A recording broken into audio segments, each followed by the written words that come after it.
এই সকাল থেকে একটা বিষয় নিয়ে সব থেকে আলোচনা, মানে সব জায়গায় আলাপ আলোচনা হচ্ছে, যেটা হচ্ছে আনোয়ারকে নিয়ে। তো আনোয়ারকে নিয়ে কি আলোচনা হচ্ছে, ফাইনালি কি ডিসিশন হচ্ছে আনোয়ারকে নিয়ে, তো সেই সব কিন্তু তোমাদের এই ভিডিওতে শেয়ার করব। আর যারা যারা সাবস্ক্রাইব করো চ্যানেলটাকে, তো অবশ্যই চ্যানেলটাকে সাবস্ক্রাইব করতে ভুলো না, লাইক করে শেয়ার করে দেবে। তো গতকাল কিন্তু পিএসসির মিটিং ছিল, তোমরা ভালো করেই জানো, যেখানে পিএসসির মিটিংয়ে আমরা কিন্তু জানতে পেরেছিলাম যে আনোয়ারকে কিন্তু একটা ব্যান দেওয়া হবে, যেরকমটা মোহনবাগান ডিমান্ড করেছিল পিএসসিকে। আর পিএসসির কাছে ডকুমেন্ট জমা দেওয়ার জন্য কিন্তু পিএসসি তাদের, মানে ইস্ট বেঙ্গল আর দিল্লি এফসিকে আরও 10 দিনের জন্য সময় দিয়েছিল। তো 10 দিন পরে কিন্তু পিএসসিতে ইস্ট বেঙ্গল দল এবং আমাদের দিল্লি এফসি তারা কিন্তু আমাদের ডকুমেন্ট জমা দেবে, লিগালি ডকুমেন্ট সব যা যা ওদের কাছে যেগুলো আছে সেগুলো কিন্তু জমা দেবে। বাট তার আগে যে বিষয়টা আজকে সকাল থেকে উঠে আসছে, যে নাকি রঞ্জিত বাজাজ কিন্তু পিএসসিকে জানিয়েছিল এই যে 10 দিন, এই 10 দিনে তো আনোয়ারকে যেন মানে তার নিজস্ব প্রিয় দলে যেন সে যেই দলে সই করতে চাইছে সেই দলে যেন তাকে খেলতে দেওয়া হোক। কেন কিনা এখনো অবধি কোনো ডিসিশন তো নেওয়া হয়নি। তো 10 দিন পর সে ডিসিশনটা নেওয়া হবে। বাট এই যে 10 দিন, এই 10 দিন যেন আনোয়ার আলী শুধু জাস্ট না বসে থেকে যেন সে যার যে দলে সই করতে চায় সেই দলে হয়ে যেন সে খেলতে পারে, মানে ইস্ট বেঙ্গল দলে। তো সেইটার বিষয় কিন্তু যেটা আমরা সকাল থেকে জানতে পেরেছি যে মোহনবাগান দল কিন্তু আনোয়ার আলীকে এনওসি দিয়ে দিয়েছে। আর পিএসসি এটাও জানিয়েছে যে আনোয়ার আলী সে সই করতে পারে নিজে তার পছন্দের ক্লাবে। আর এবং যেই ক্লাবটি তাকে সই করছে, মানে আনোয়ারকে যেই ক্লাবটি সই করছে, সে তা মানে তাকে কিন্তু নিজের রিস্কে কিন্তু সই করাতে হচ্ছে। সে পরবর্তীকালে যদি বলে যে এরকম একটা অভিযোগ তোলে সেই ক্লাবটি, তাহলে কিন্তু অভিযোগটা ভ্যালিড হবে না। তো ইতিমধ্যে তোমরা মানে জানতে পেরে গেছো যে আনোয়ার আলী কোন দলে সই করছে, সেটা হচ্ছে ইস্ট বেঙ্গল দলে প্রি কন্ট্রাক্ট সই করেছে অবশ্যই। আর যেরকমটা জানা যাচ্ছে যে আজকের তোমার আনোয়ার আলী কলকাতায় আসবে, আর কালকে কিন্তু তার মেডিকেল হবে, ঠিক আছে? মেডিকেল ক্লিয়ার হয়ে গেলে ইস্ট বেঙ্গল দলে যোগ দেবে আনোয়ার আলী, ইস্ট বেঙ্গল দলের কিন্তু প্র্যাকটিসে নেমে পড়বে। আর এটাও জানা যাচ্ছে যে 18 তারিখের ম্যাচে কিন্তু ইস্ট বেঙ্গল দল তারা কিন্তু মানে আনোয়ার আলী সে কিন্তু মুখোমুখি হবে ডার্বি ম্যাচে মোহনবাগানের সঙ্গে, এরকমটাই আপডেট আছে। তো দেখা যাক কি হয় না হয়, বাট এটা কিন্তু কনফার্ম ধরে রাখো যে 10 দিন পর আনোয়ার আলী কিন্তু একটা পুরো কনফার্ম একটা ব্যান খাবে অবশ্যই, সেটা ক মাসের জন্য সেটা কিন্তু জানা যায়নি। মোস্ট প্রবাবলি 3 থেকে 4 মাসের জন্য একটা ব্যান খাবে আনোয়ার আলী। আর এছাড়াও যেরকমটা সম্ভাবনা আছে দিল্লি এফসি আর আমাদের ইস্ট বেঙ্গল দল তারাও কিন্তু একটা ট্রান্সফার ব্যান খেতে পারে, যেরকমটা সম্ভাবনা আছে সেটা কিন্তু পরবর্তীকালে আমরা জানতে পারবো।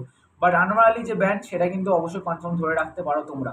তো যাই হোক ভাই, এই ছিল আজকের সকাল থেকে যে বিষয়টা নিয়ে আমি ঘোরাফেরা করছিল। তো শেষ পর্যন্ত কিন্তু আনোয়ার আলী যে সাগাটা যে চলছিল, তো সেটা কিন্তু আমার মনে হয় ভাই ক্লোজ হয়ে যাবে নেক্সট 10 দিনের মধ্যে।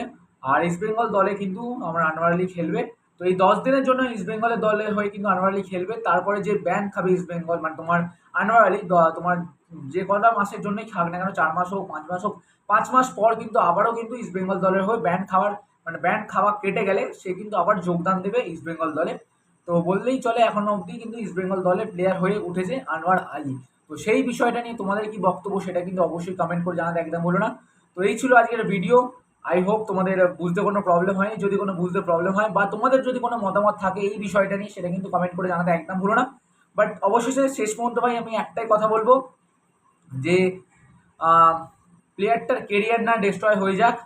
কেন কি না অবশ্যই ইন্ডিয়ান একটা প্লেয়ার জানি, বাট তাও ভাই যে খেলাটা খেললো রঞ্জিত বাজাজ, ভাই একদম নোংরা খেলা খেললো। আমি জানি না আমার মতে তোমরা কতটা মানে মত দেবে। এই জিনিসটা না করলেই হতো। কেন কি না তোমরা জানো একটা প্লেয়ার যে কিনা ইন্ডিয়ান প্লেয়ারকে, মানে ইন্ডিয়ান প্লেয়ারকে, মানে ইন্ডিয়ান টিমে হয়ে রিপ্রেজেন্ট করছে, প্রায় যদি তোমার ব্যান্ড খেয়ে যায় অ্যানুয়ালি, তাহলে 3 থেকে 4 মাসের মধ্যে সে কিন্তু বসেই থাকবে। আর বললেই চলে সে কিন্তু তার পারফরমেন্সটাও ডিক্রিজ হতে পারে।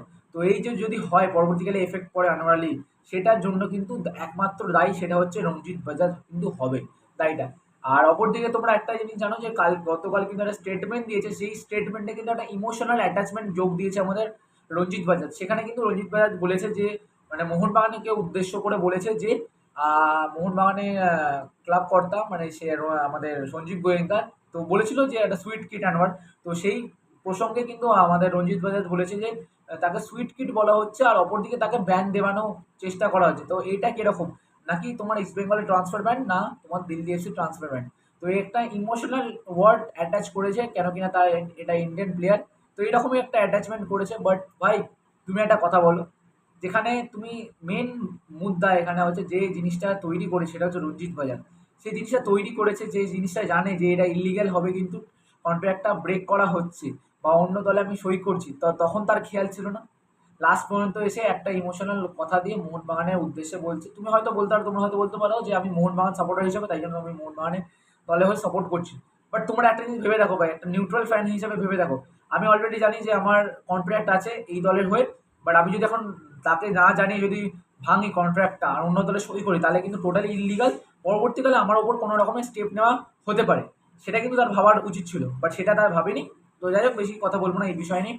তো এই ছিল আজকের ভিডিও। আশা করছি তোমাদের নিজেদের মতামতগুলো অবশ্যই কমেন্ট বক্সে শেয়ার করবে। তো চলো বন্ধুরা, টাটা, দেখা হচ্ছে অন্য একটা ভিডিওতে। Tata, take care.